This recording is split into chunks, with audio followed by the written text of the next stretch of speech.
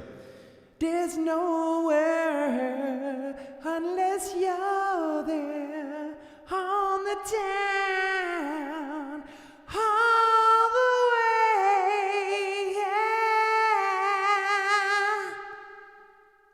Let's test the levels on this. Let's test the levels. All right, see you, everyone.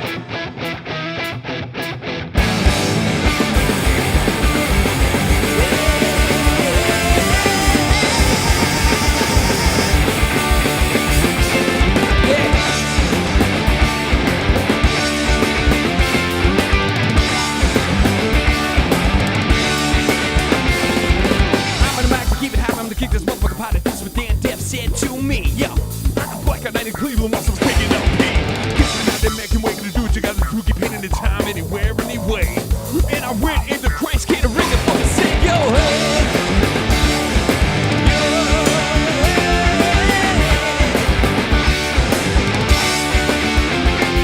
Most people I know got out of school with a job. But hitting on ain't that cool. The parents must be so proud. Kept this out of cubicle till the day they're dead. Make a prove you fat as food if I clapped in at 3 a.m. by the way. And I stuck my cock in a submarine sandwich, yeah.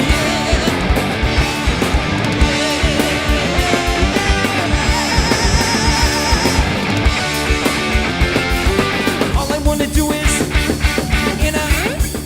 make no money. All I wanna do is, make no money.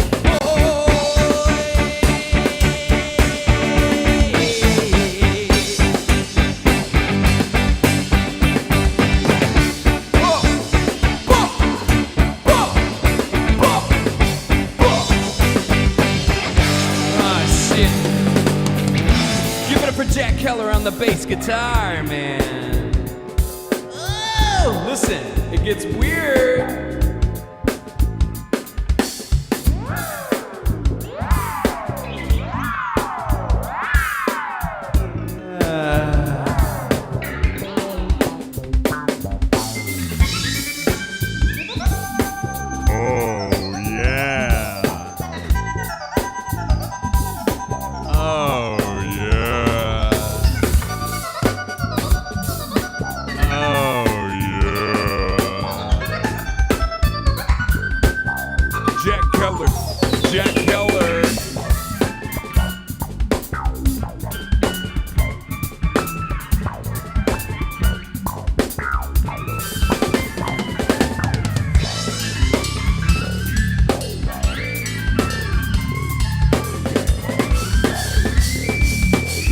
There's more. There's more.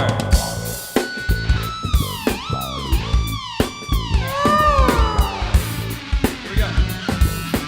1, 2, 3, 4, 5. When I'm not at work, I'm on the road. Right, that's a Pacific pedal. We call it going on a date. Yeah, it's a polite way of saying I'm gonna go check out for lost my chicken, lost my friends. Is gonna be worth it in the end. I guess only time will fucking tell. Until then, I'm gonna ride the straight to fucking hell.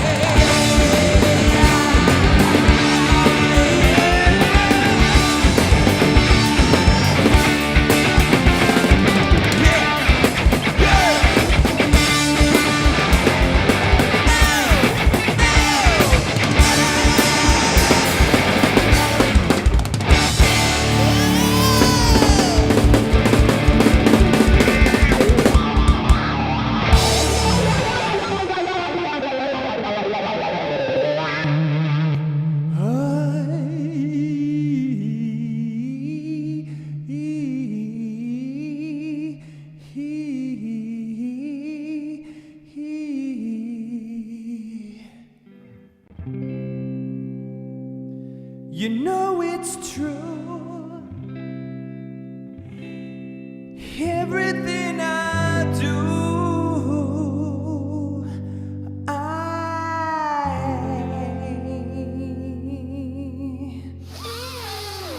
I do it for you. Everyone have a great rest of your evening. Thanks for tuning in. Thanks, Glowstick Willie, for the raid. Thanks, everyone who donated. We love you. I love you. And tomorrow's moving day. We're moving upstairs, and we're getting out of the moldy basement. Wish us luck. We'll see you when we get the new setup. Maybe Saturday. Maybe never.